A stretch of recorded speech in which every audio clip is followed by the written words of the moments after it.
अस्सलाम वालेकुम dear student, मेरा नाम मेहरान खान केमिस्ट्री विद मेहरान के साथ। और आज का हमारा टॉपिक है मोल एंड एवोगाड्रोस नंबर। अब सबसे पहले हमारे पास है कि मोल क्या होता है। मोल को एक और बात है, मोल को हम रिप्रेजेंट कर सकते हैं। मोल को हम रिप्रेजेंट करते हैं MOL से। MOL से भी हम मोल को रिप्रेजेंट कर सकते हैं या इस तरह भी लिख सकते हैं, यानी इसका जो सिंबल है वो मोल है। अब मोल का जो डिफिनीशन हमारे पास है, वैसे बुक्स में जो लिखा है वो तो है कि the atomic mass, molecular mass, formula mass, ionic mass express in gram is called mole. किस तरह कि देखो हमारे पास ये एक एलिमेंट है, ये एलिमेंट है, इसका जो मास है ये एलिमेंट है। अब एलिमेंट में हमने कौन सा लिया? कार्बन लिया। कार्बन का जो एटॉमिक मास है वो 12 है। 12 AMU भी लिख सकते हैं, तो हमारे पास 12 है। अब अगर हम इसको क्या कर ले, ग्राम में रिप्रेजेंट कर ले, क्या कर ले, एटॉमिक मास को अगर हम ग्राम में रिप्रेजेंट कर ले तो क्या हो जाएगा? 12 ग्राम हो जाएगा। 12 ग्राम। और 12 ग्राम जब भी हमने कहा डिफिनीशन में कि एटॉमिक मास को जब हम ग्राम से रिप्रेजेंट कर लेंगे तो वो मोल के बराबर होगा। तो यहाँ तक ये हो गया। इसके बाद अगर हम देखिए मॉलिक्यूलर मास, देखो ये एक मॉलिक्यूल है, मॉलिक्यूल का मास मॉलिक्यूलर मास होता है।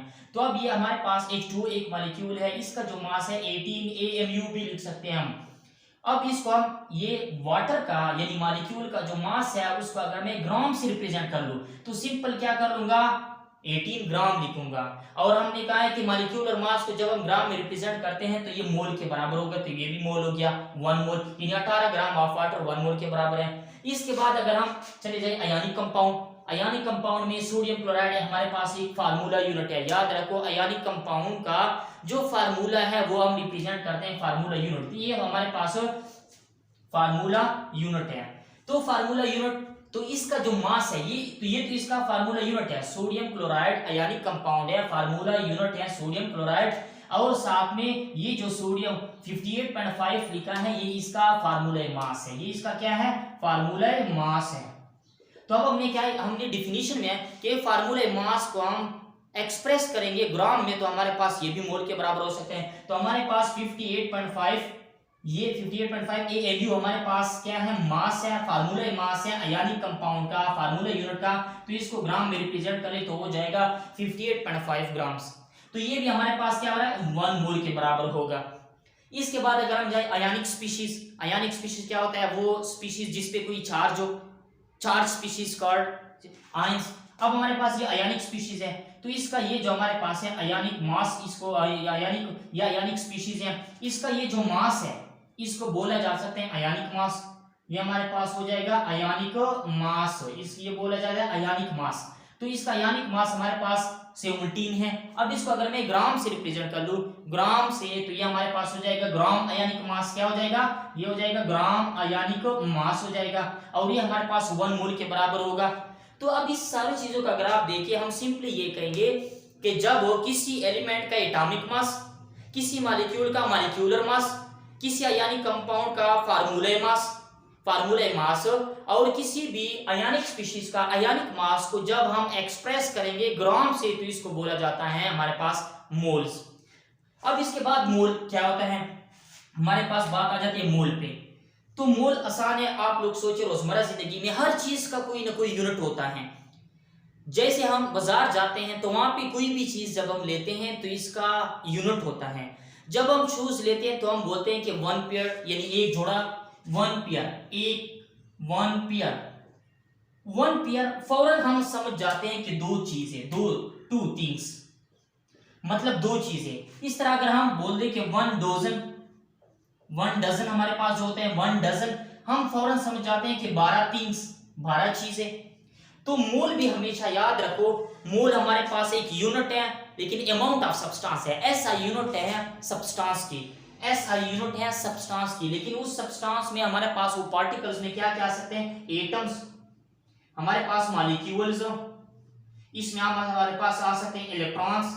इसके बाद हमारे पास इसमें आ सकते हैं मॉलिक्यूल, एटम्स, मॉलिक्यूल या फार्मूला यूनिट, ये चीजें आ सकते हैं।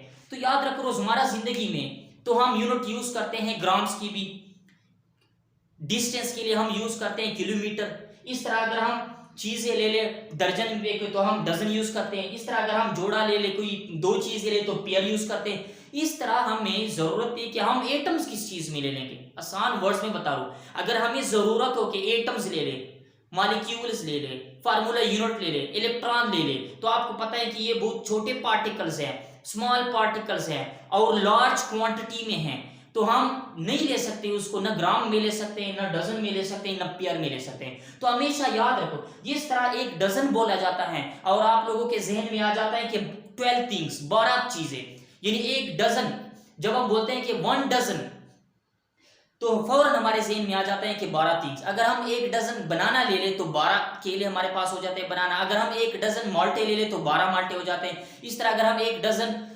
एग ले ले तो 12 अंडे हो जाते हैं। इस तरह 1 पेयर में 2 चीजें। इस तरह हमेशा याद रखो कि आप लोगों के जहन जब भी मोल आएगा, 1 मोल, फॉर एग्जाम्पल किसी ने आपको कहा कि 1 मोल कार्बन, 1 मोल कार्बन, तो फौरन आपके ज़हन में होना चाहिए 1 मोल में 6.02 multiply 10 to the power 23 particles होते हैं। 1 मोल में 6.02 multiply 10 to the power 23 particles होंगे। ये एक साइंटिस्ट था एवोगाड्रो, उसने ये क्वांटिटी जो है या ये जो नंबर है उसने बताया था। और इसमें हमारे पास इसको हम रिप्रेजेंट कर सकते हैं Na से, Na से n नंबर और ए Avogadro.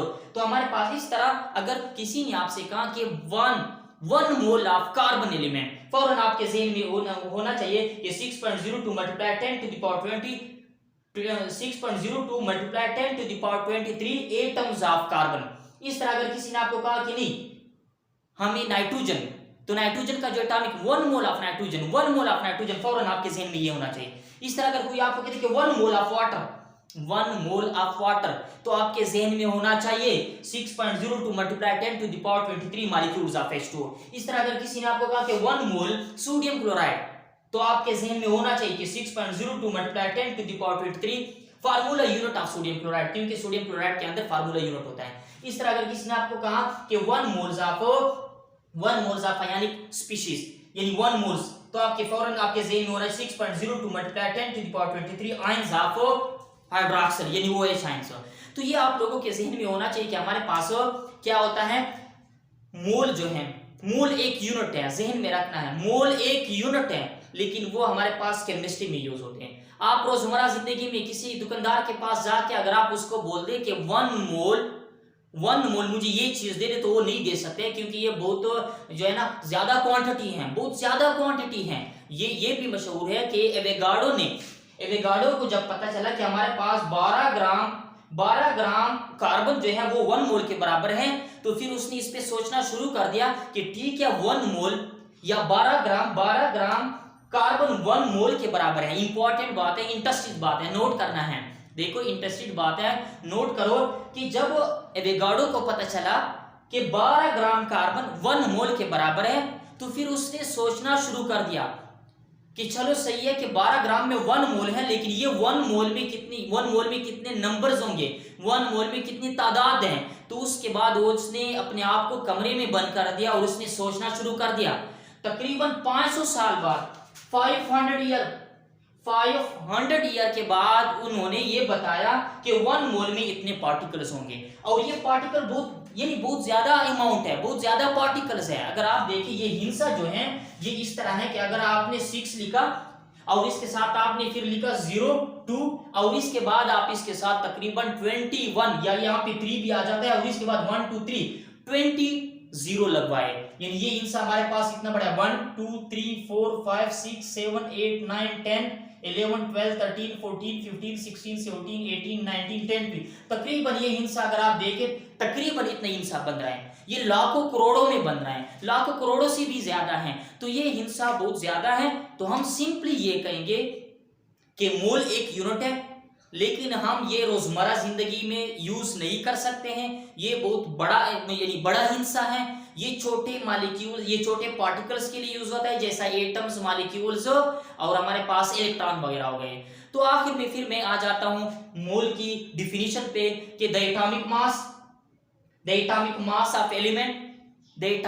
Of element, molecular mass of molecule, formula mass of ionic compound, ionic mass of ionic species express in gram is called मोल।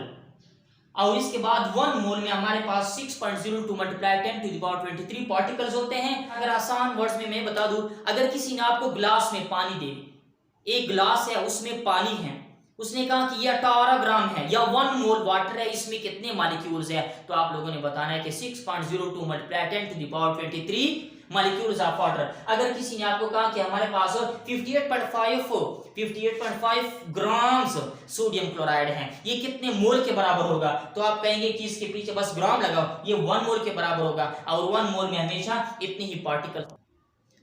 अच्छा, अगर हम इस तरह भी समझने की कोशिश कर रहे हैं कि जैसे हमारे ज़हन में आ जाता है 1 डजन ऑरेंज है, माल्टा है हमारे पास, तो फौरन हम क्या सोचते हैं, 1 डजन में हम सोचते हैं कि 12 चीजें, 1 2 3 4 5 6 7 8 9 10 11 12।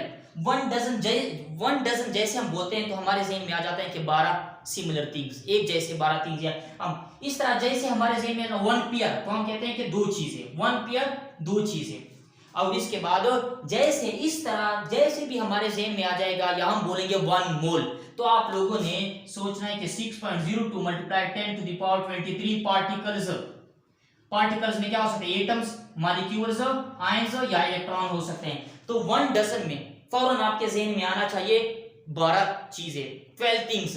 1 मोल में फौरन आपके ज़हन में ये पार्टिकल्स आना चाहिए, और 1 पेयर में आपके ज़हन में ये 2 चीजें आ चाहिए। अच्छा, अब यहाँ पे एक और क्वेश्चन है, इंपॉर्टेंट क्वेश्चन हमारे पास है कि अगर ये भी 1 मोल है, हमारे पास ये 12 ग्राम है लेकिन ये भी 1 मोल के बराबर है, इसमें इतने ही पार्टिकल्स होते हैं, ये 18 ग्राम है, ये भी 1 मोल के बराबर है और इसमें भी पार्टिकल, तो यहां से देखो क्वेश्चन यहां पे आ रहा है कि ये 12 ग्राम है, इसमें भी इतने पार्टिकल्स हैं, ये हमारे पास 18 ग्राम है, इसमें भी इतने पार्टिकल्स हैं, ये हमारे पास 58.5 ग्राम है, इसमें भी इतने ही पार्टिकल्स है, 6.02 multiply 10 to the 6.02 multiply 10 to the power 23। तो ये क्या है, मास अलग है, पार्टिकल्स बराबर हैं 1 मोल में। तो आसान वर्ड्स में बता रहा हूं, गौर से सुनना है।